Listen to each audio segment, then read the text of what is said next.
und ihnen den Mund verbieten, Waffen in Kriegsgebiete liefern und mit der Gefahr eines dritten Weltkriegs zündeln.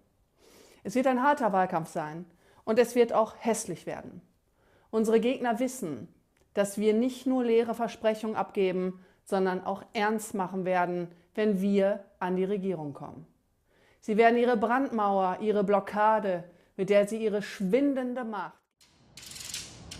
These three red lines have created pretty much a sudden stop in terms of using debt to fund debt payments. A huge part of the appeal of investing in any Chinese company is the belief that the government is going to bail out any prominent player if things go wrong. This is still a country controlled by the Communist Party. China saw with shock the Western economies almost collapsed during and after the 2008 financial crisis created by a massive debt bubble. It just couldn't afford to shoulder that type of risk itself.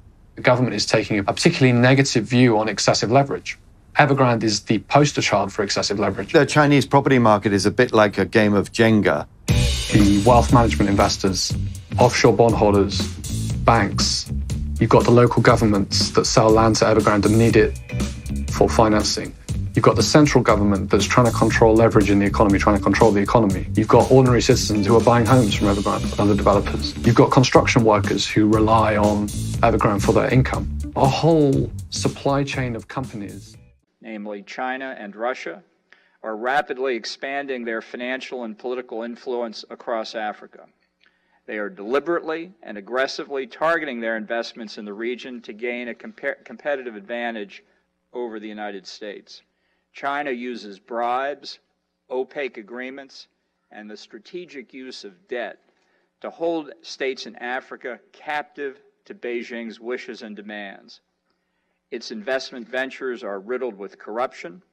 And infections have been reported in virtually all of the 54 countries that make up a continent of 1.2 billion people. It's taken coronavirus longer to reach Africa than other parts of the world, but authorities in several countries have already sprung into action. South Africa imposed a 21-day lockdown before a single death had been recorded, and strict measures are in place in many countries, including Rwanda, Kenya, and the Democratic Republic of Congo. It seems that the continent has learned lessons from other parts of the world.